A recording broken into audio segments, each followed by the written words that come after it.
Hey guys, welcome back to the channel, and today is episode 2 of expanding the MBTA. In this video, we'll tackle expanding the Blue Line. We will be covering the history of how the Blue Line came to be and how it could be extended in the future. The Blue Line began as a streetcar tunnel called the East Boston Tunnel, opened in 1904, being built to connect East Boston to downtown under the Boston Harbor. In 1916, it was expanded to Bowdoin, and shortly later in 1924, it was converted to rapid transit.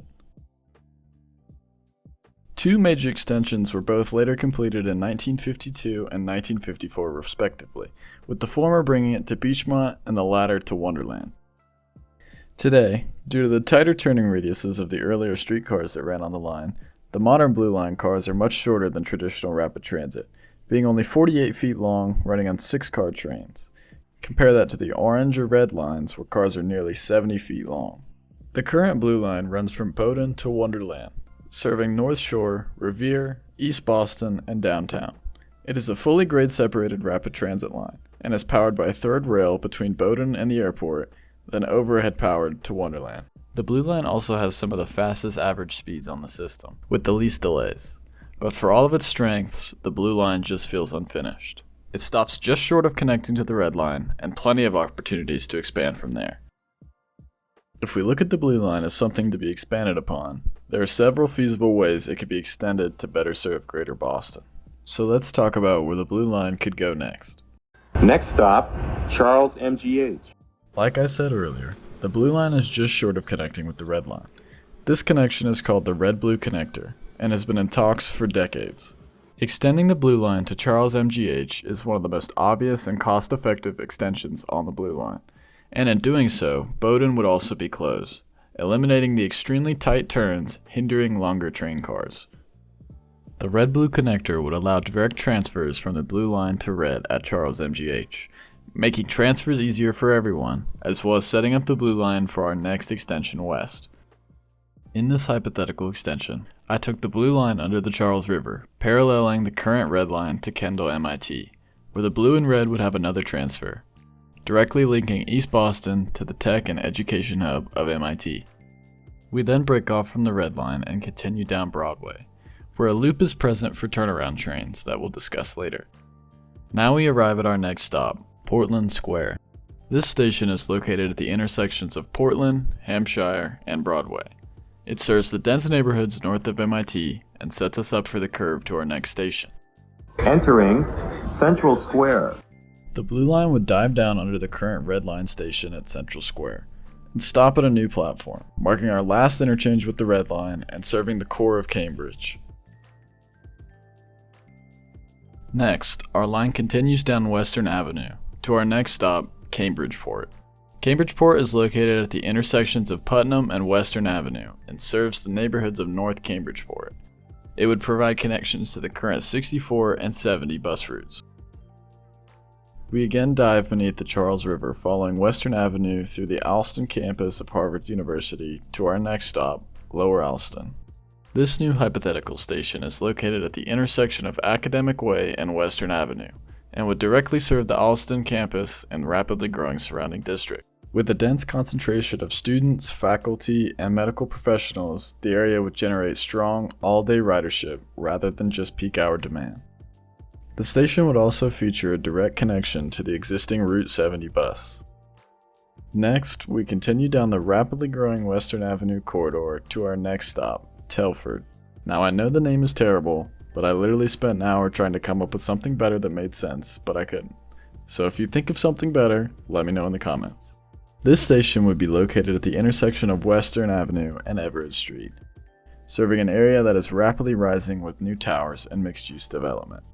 Sadly, I couldn't name it Everett Street, due to the obvious confusion that it would cause with the city of Everett close by. Regardless of the name, however, this station would be a great addition to the Blue Line, and would provide a steady ridership base from commuters, students, and professionals, and would feature a connection to the existing Route 70 and Route 86 bus.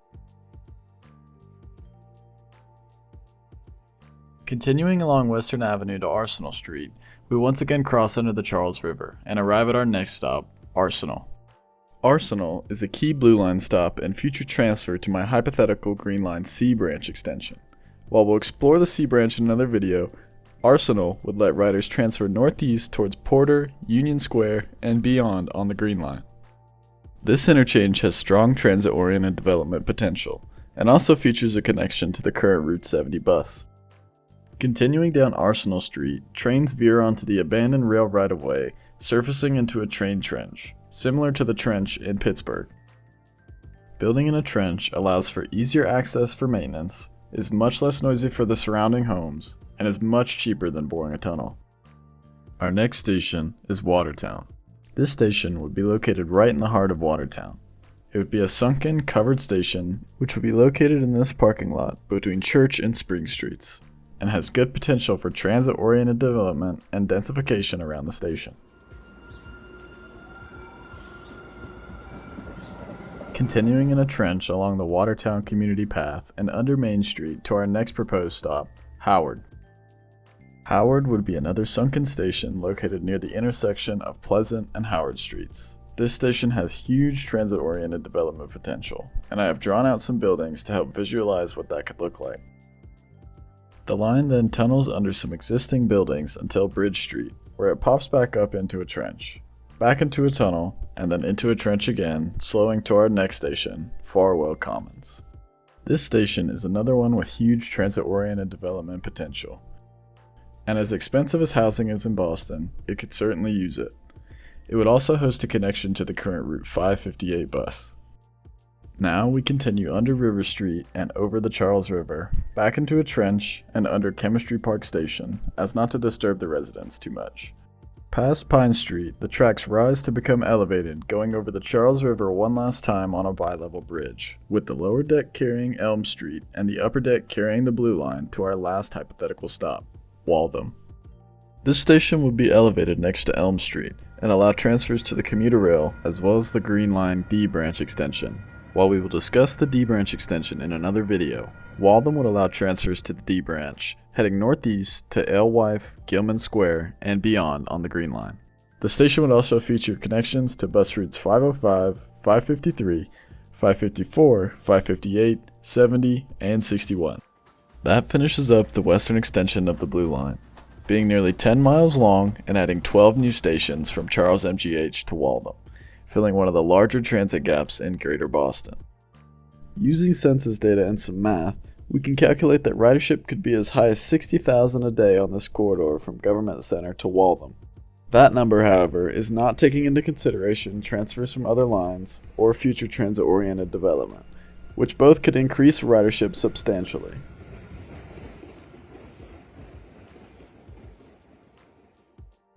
Next stop, Wonderland. Extending the Blue Line from Wonderland to Lynn has been in talks for decades, just as the Red-Blue connector has. However, construction for this extension is far from simple.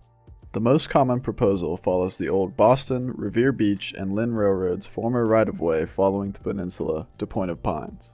However, this right-of-way sits on marshy, flood-prone coastal land and is not really great for building on, especially maintaining. So in the end, I chose the inland option, which is still near the coast but comes at far less risk and cost. The extension starts at Wonderland, where I've taken the liberty of filling those massive parking lots with some buildings. Continuing on the former rail right-of-way, up to our next stop, Oak Island.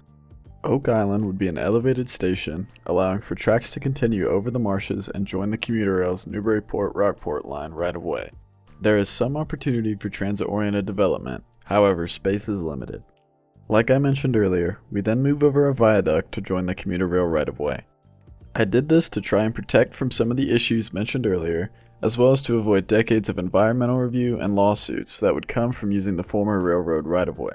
Continuing along the commuter rail right-of-way and over the Saugus River, we arrive at our next stop, Riverworks.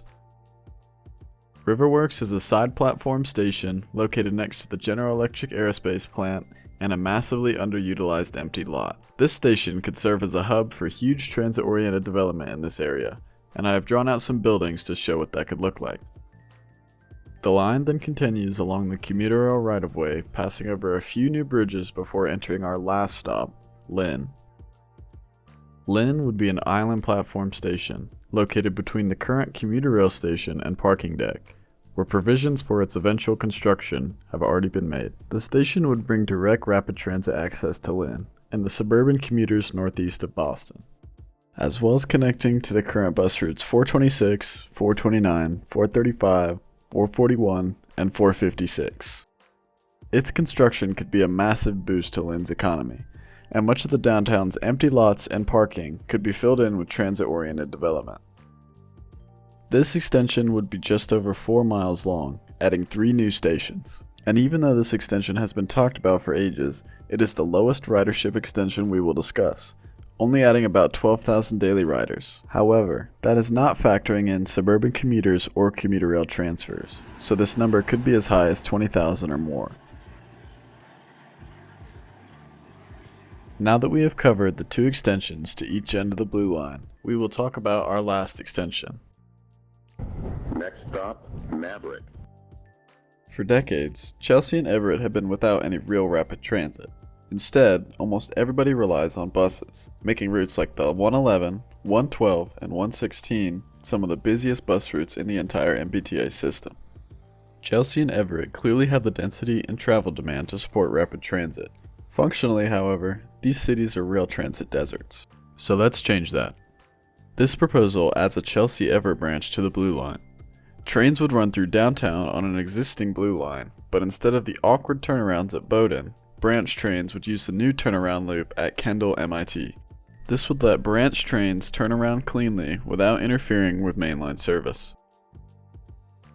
From Kendall MIT to Maverick, Chelsea-Everett trains would share tracks with the main Blue Line. Maverick becomes the branching point. New track for the branch will begin just past Maverick, branching and continuing under Meridian Street through some of the most historic parts of East Boston, to our first proposed stop on this branch, Lexington Street. The station will be located at an intersection of Meridian and Lexington Streets and bring rapid transit to an underserved part of East Boston. It will also feature connections to the current Route 114 and 116 bus. The extension then continues to follow under Meridian Street and under the Boston Harbor, turning onto Everett Avenue, slowing to our next proposed stop, Chelsea Center. This station would be located at the intersection of Park Street and Cross Street, finally connecting Chelsea to Boston with rapid transit, and would fit seamlessly into the vibrant historic downtown. The station would host connections to over half a dozen bus routes, as well as the Silver Line. We continue under Everett Avenue to our next stop, Carter Street. This station would be at the intersection of Carter Street and Everett Avenue, featuring a direct connection to the commuter rail as well as the 112 bus route. It sits in the middle of a rapidly growing district and has plenty more transit-oriented development potential, supporting all-day ridership. Now we turn under the Revere Beach Parkway to our next stop, Vine Street. This station sits at the intersection of Vine Street and Revere Beach Parkway, serving the area of South Everett with a connection to the current Route 110 and 112 buses. It has enormous transit-oriented development potential and could kickstart a new development boom in the area. We then continue down Revere Beach Parkway, turning on 2nd Street, and then Broadway to our next stop, Everett. Everett Station would be located at the intersection of Broadway and Church Street, right next to Everett City Hall. This station sits in an already dense neighborhood, but small amounts of transit-oriented development could be possible. We continue down Broadway further north to our last station, Glendale Square. Glendale Square is located at the intersection of Broadway and Ferry Street, connecting to the current Route 104 and 109 bus. That brings us to the end of my hypothetical branch line, adding 6 new stations as well as 4.5 miles of new track. I debated whether or not to continue the branch down Broadway, but density falls off heavily after Glendale Square, making tunneling not worth the ridership. Despite this, however, it could always be extended again in the future. This extension has about 81,000 people living within 500 meters of the line, leading to a possible daily ridership of over 45,000, not including transfers. That completes all 3 hypothetical Blue Line extensions. In total, we have added just over 18.5 miles of track and 21 new stations to the Blue Line, bringing the total length of the Blue Line to 25 miles of track with 2 branches and 32 stations. Daily ridership on this hypothetical line could exceed 175,000, making positive train control a necessity for shorter headways to handle the demand. These hypothetical extensions would address the critical red-blue connector and finally bring rapid transit west to Watertown and Waltham, as well as the dense northern cities of Chelsea and Everett. Lynn and the northeastern suburbs would also have new rapid transit options with the Blue Line extension to Lynn. If built, these extensions would transform the Blue Line into a true east-west rapid transit corridor, while giving northern commuters a far faster and more reliable way into Boston than today's bus network.